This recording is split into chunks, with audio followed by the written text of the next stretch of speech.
Hello there, YouTube. It's your boy B3, back with another kicking manga review. Yes, we are continuing our review of the original Yu-Gi-Oh! Manga today with Yu-Gi-Oh! Volume 5, The Heart of the Cards. Yes, Volume 5, The Heart of the freaking Cards, dude. By the legendary Kazuki Takahashi. Rest in peace. You were a hero in many ways.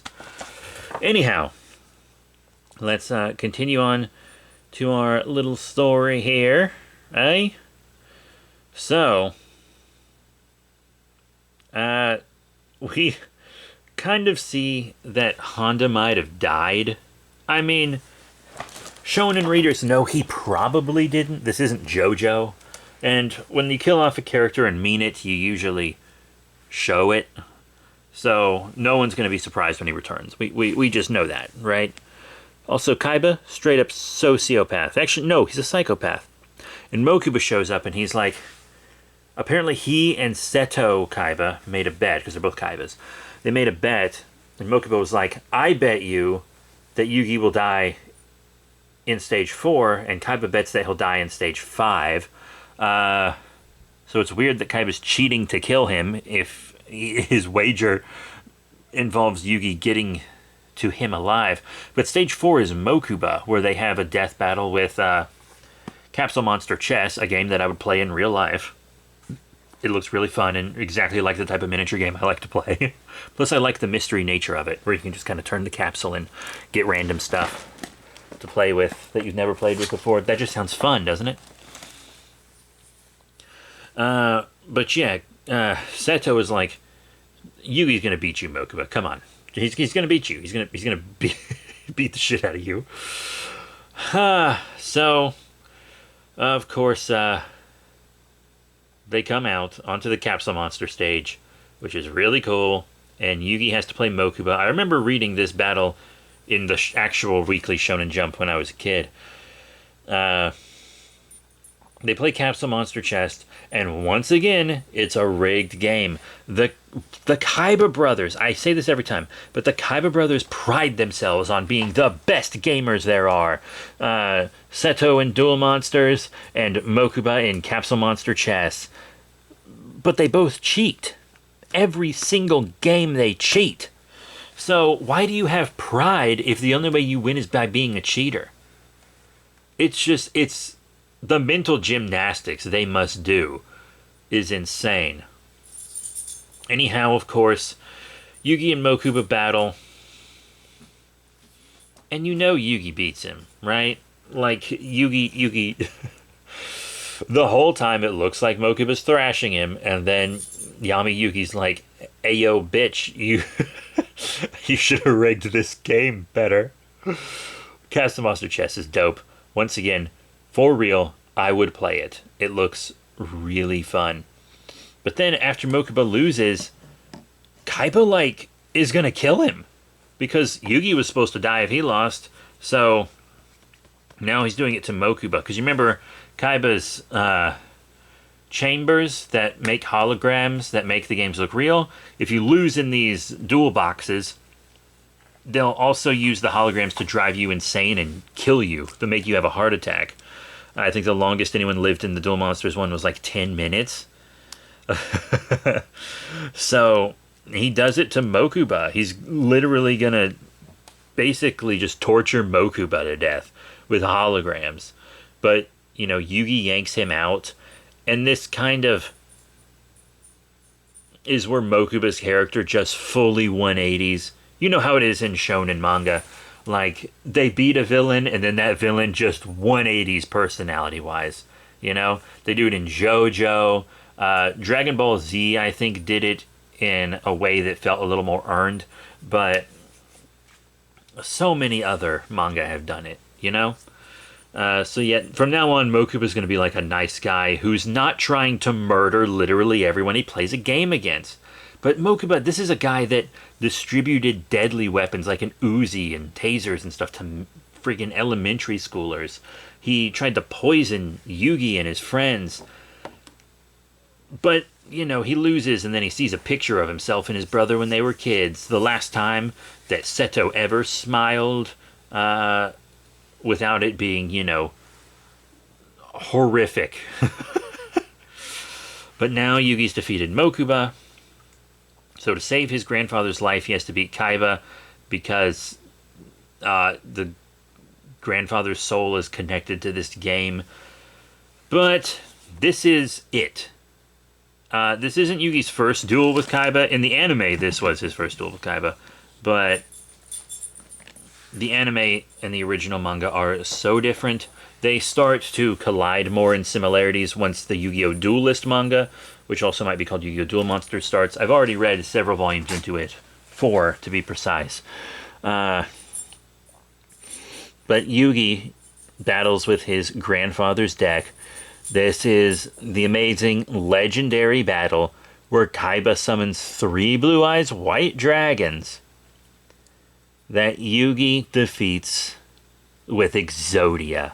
Exodia, the cards that literally caused a riot in Japan. A real thing that happened. Look it up. The release of a convention-exclusive pack that had the head of Exodia in it, which completed all 5 cards after years or whatever of waiting, or at least months, probably years, caused a riot in Japan because there weren't enough packs for people. It was insane.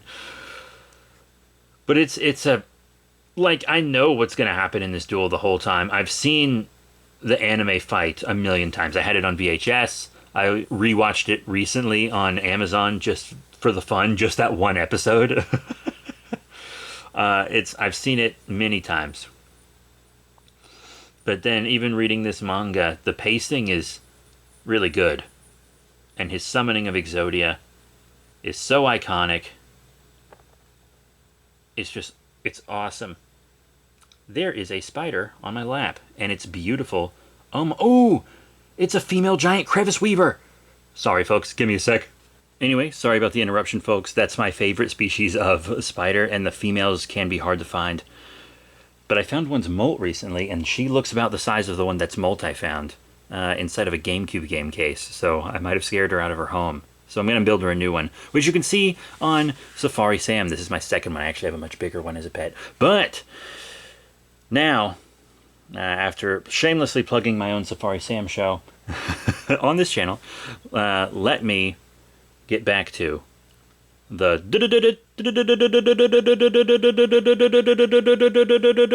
duel. Anyway, Yugi kicks fucking ass with Exodia, as we all knew he would. And you see, Exodia is actually a great metaphor for Yugi and his friends coming together to overcome any odds. Exodia is just that, a metaphor for the power of friendship, the greatest power in shonen manga. But Exodia is also just a really cool, iconic wind condition card, and the monster is just incredibly cool looking. Exodia has a top tier design. He really does. But Yu-Gi-Oh! Kicks Kaiba's ass. And I recently said that I went back and rewatched this duel, the anime version. In it, he doesn't say Mind Crush. I think he says open your mind. He doesn't say Mind Crush. In this, he shouts penalty game Mind Crush, which puts Seto Kaiba in a coma. But it's also implied to kind of take some of the evil out of him. And in the anime you see like the evil of Seto Kaiba become a separate being. You're not going to see that in this, at least not as far as I've read. But of course Honda shows up because of course he's a fucking live, and then Anzu is standing around just straight up not doing anything. Towards the end of this manga and then into Duelist, Anzu and Honda are going to stop pulling their weight. Anyway, we get this sad story from Mokuba about his and Seto's origins, how they were in the orphanage, and Kaiba beat their stepfather, who was very rich, in a game of chess to get adopted. And of course the manga reveals that Seto cheated in that game of chess, but it's also kind of implied that their stepfather knew he cheated, but respected that. Great message. Great message. Hey kids, if you cheat, you too can become a billionaire's heir. Yikes, folks. Anyhow, this billionaire, Gozaburo Kaiba, tortures them. Straight up tortures them. It's not kosher. He is horrible. Well, he really tortures Seto because he sees potential in Seto.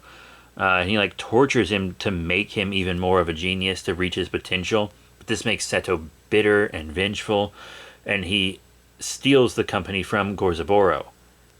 And this part wasn't in the anime. Gozaburo Kaiba says, as Seto steals it, Seto, I lost my game with you. Burn this into your brain. This is what a loser deserves. And Gozaburo Kaiba crashes out of a window and jumps to his death. He commits suicide.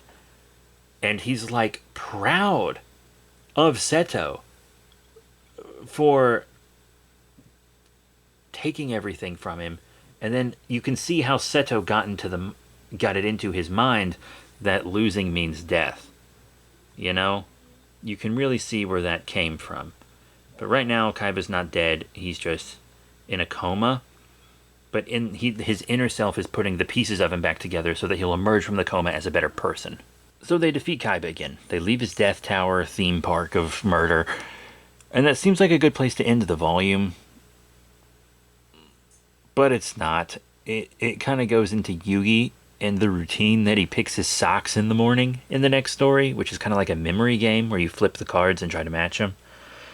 But he has to do it in one try. And the interesting part about this is we see his mom. His just super normal looking mom, who is so normal. And we get to see Yugi kind of really act like a teenager here. Where he's like slacking around while getting ready for school, but then a girl comes to walk with him and he's like, Mom, why didn't you tell me there's a girl here? Of course, being Anzu. And she has this kind of love tester game, and people carry him around and it tells you if you're a match with someone nearby, and they'll beep so that you can find them.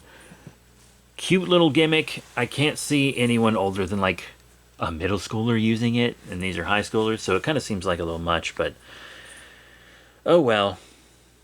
Anyway, you know how in Japan they'll like post your test scores publicly as a way to encourage you to do better so you're not shamed in front of your peers? Which to me seems kind of cruel, but hey, there's a reason they gotta put fences on the roofs of buildings. But Yugi, Honda, and Junichi decide to make like a bingo game with the test scores, which is kind of fun. But then a faculty member is like, how dare you three have fun looking at these test scores? All your test scores are low. You're not good students. And he takes Yugi's love tester and he's like, you're not allowed to have stuff like this at school.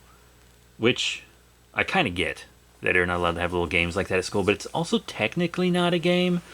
I wouldn't call it a game at all. But it's special to Yugi because Anzu gave it to him.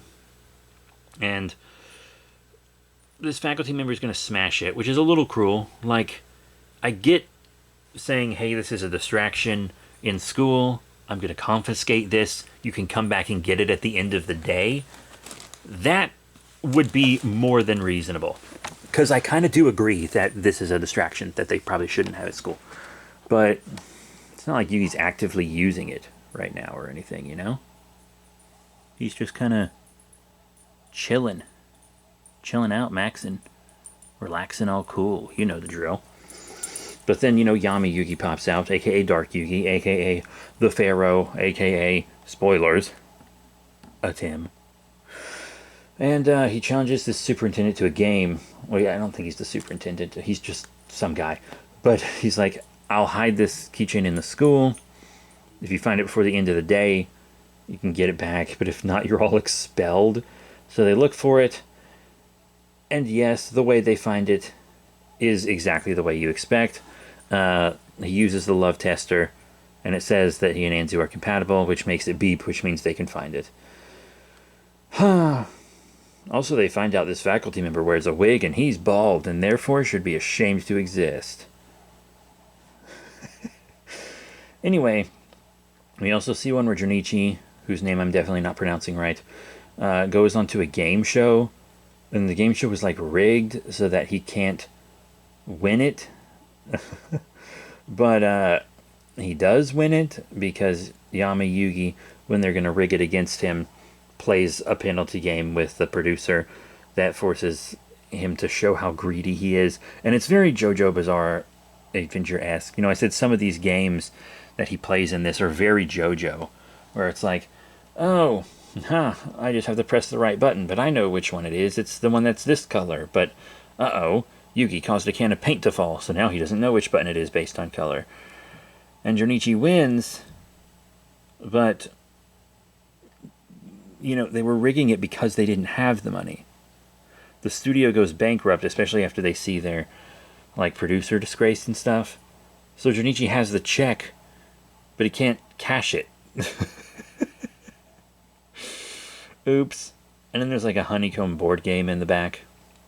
And also, like a kind of Master of the Cards Duel Monsters guide about some of the real versions of the cards used in this. Very, very cool. Very, very fun. So yeah, Yu-Gi-Oh! Volume 5, The Heart of the Cards, has one of the most iconic Yu-Gi-Oh! Games in it. And it's just pure fun. It's a really good book. I do feel like it ends on kind of a low note with just these couple sections that are relatively inconsequential in the long run. And you're just like, okay, what do you want from me here? You know what I mean, Jane? My name's Jane now. But hey, that is really it for now. Thank you all very much for your support. Remember to rate, comment, and subscribe. Check out the cool links in the description below. Thank you all very much for your support. See you all next time. Bye for now.